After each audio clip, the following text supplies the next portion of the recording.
Good morning, good afternoon, good evening, wherever you are. I'm your host, FD465.tv, bringing you a review of a new project, well, token at least. And here we are talking of Blast. We just launched this token recently. How is it performing? How is it going? What do we think about Blast? What is our opinion? If you want to know all about that, please keep watching. But before we jump into what Blast is and its credentials as one of the top crypto projects or not, please note that I am not a financial advisor. The information I'm sharing with you in this video is just for educational as well as entertainment purposes. And it's also not intended for UK audiences. Why? Because the UK authorities are trying to protect you just in case you end up losing all your funds if you do participate within this space. After all, the crypto asset is still an extremely risky asset class, so maybe they are onto something. That said, if you are from the rest of the world, guys, welcome to our channel. I'm FD465.tv, and today we are going to jump into Blast, a layer 2 for Ethereum, which recently launched its token. What do we think about Blast? Let's jump in. So what is Blast? Founded by the creator of Blair, which is a marketplace on the Solana blockchain for NFTs. Blast is an Ethereum layer 2, which is also the first to provide automatic rewards for ETH and stablecoin holdings. Blast leverages optimistic rollup technology while being EVM compatible. It is an EVM compatible optimistic rollup that raises the baseline yield for users and developers without changing user experience. The Blast protocol is positioned as the only layer 2 scaling solution within the Ethereum ecosystem that offers income on deposits in ETH, which is the ticker symbol for the Ethereum coin, and stablecoin. To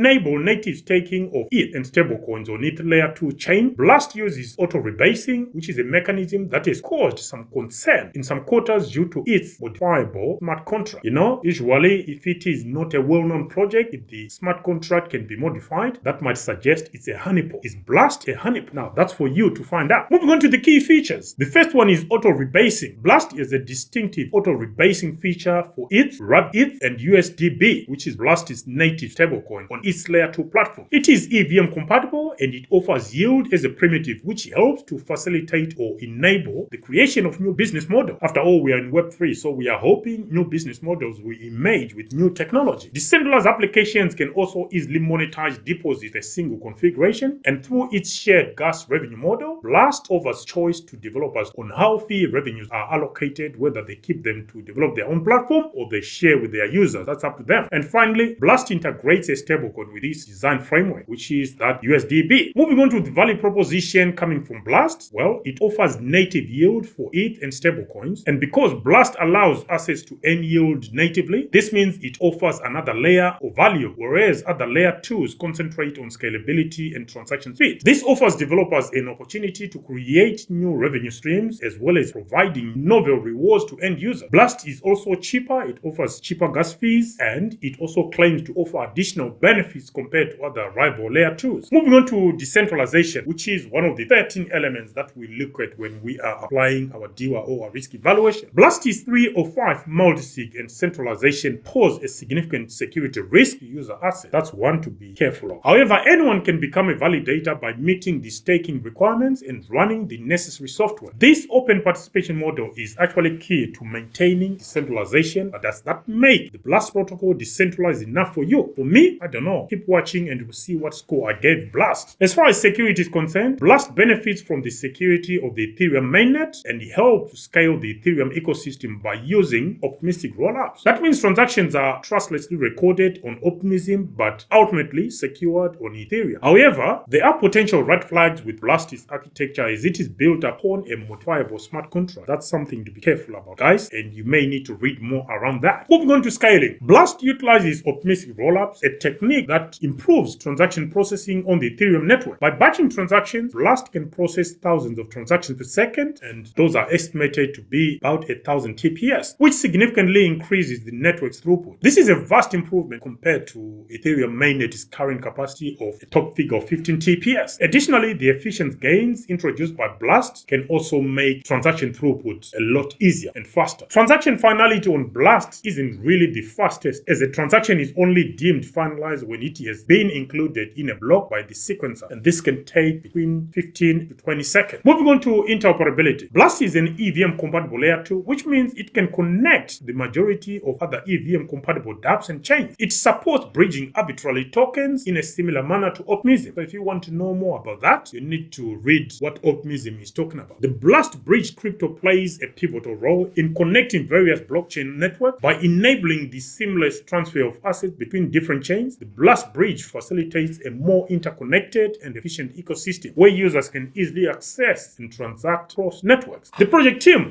members include the founder and CEO Taishan Roquet. Guys, if I'm butchering your name, please apologies in advance. And Taishan is also known by the name Pac-Man. You also have Kevin Ho, the CEO, and Adi Singh, who is their current CTO. And those three make up the leadership team. Social media presence via X, formerly Twitter, Blast boasts just over 857,800 Twitter followers, and on Discord, 159,800 Discord members. Let's look at some of the key use cases for Blast. Ticker symbol Blast, BLAST. With this emphasis on countering assets depreciation and offering competitive interest rates, Blast aims to provide users with a way to earn income from their assets and potentially increase their value over time. Through its use of Optimism rollup, Blast is also capable of scaling the Ethereum Layer 1 chain. Blast Layer 2 can also be used for gaming projects and financial projects, but it can be a solution for other use cases as well. We are talking of tokenizing real-world assets or WRAs and managing supply chains. Moving on to the tokenomics, ticker symbol BLAST, BLAST. Token supply, one area I've got massive qualms about. 100 billion total token supply. Don't ask me. Circulating supply at launch is 25%. Token distribution, the community was allocated 50%, so that means this is where some of the rewards will be coming from, and airdrops. Core contributors 25.5%, investors 16.5%, the Blast Foundation 8%. So according to our own evaluation of this information, we think Blast has allocated 50% of these tokens to insiders. So you're talking of 50 billion to insiders. That's ridiculous. Ridiculous. You're talking of investors 16.5 billion, the foundation 8 billion, the team 25.5 billion. Wow. Just the numbers, the sheer size of those numbers, it's crazy. 25.5 billion to core contributors, which is the team. That's incredible. Anyway, so guys, that is a brief review of what Blast is. Now, we are going to be scoring the 13 elements we just reviewed. Here's a quick rundown of those 13 elements once more. So we got decentralization, security, scaling, interoperability, the project team, social media presence via X, formerly Twitter, as well as via Discord. Age of the project, project use cases, tokens released at project launch, and total tokens in circulation at the time of recording, maximum tokens available, as well as insider token allocation. Those 100 billion. This is it. What scores are we going to issue to Blast across these 13 elements? Let's jump in. Decentralization is 2.5 points out of 10. On security, 5 points out of 10. Scaling, 7.5 points out of 10. Interoperability, 7.5 points out of 10. And the project team, 5 points out of 10. Social media via X, 7.5 points out of 10. And via Discord, 7.5 points out of 10. Age of the project, 2.5 points out of 10. And project use cases, 7.5 points out of 10. Tokens issued at project launch, 5 points out of 10. And tokens in circulation at the time of recording, 5 points out of 10. Maximum tokens available at 100 billion, it's 0 points out of 10. And tokens allocated to insiders at 50%, it's 0 points again. That's a lot. 50 billion to insiders. The selling pressure is going to be immense. I don't care what the vesting schedule is. This is just ridiculous. Anyway, guys, those are the scores we've allocated to Blast. Do you agree with those scores? And those scores give us an aggregated total of 62.5 points out of 130, which is one project in several months to fall within the no-go category, which means for me, based on this, it says I'm staying away. It's a no-no. What do you think? Are you going to be, unless you got the airdrop, are you going to be buying this token? Blast. Let me know in the comment section. Unless the team actually says, okay, we'll be banning 50% of the tokens, I am not touching this. These tokenomics were led by greed. That's my take. So you as a retail investor, just like I am, you are the exit liquidity of those 100 billion. We are all struggling why the markets are not moving up. With things like this, who needs an enemy? Anyway, guys, that's it on Blast. And as you can tell, I am not interested in Blast at the moment. I might actually go into some of the project build on Blast, but Blast itself, I am not interested in investing in it. Not with these figures. Not a chance. What about you? Let us know in the comment section, guys. Until the next one, I'm your host, FD for Switchback.tv. Signing out for now. Bye.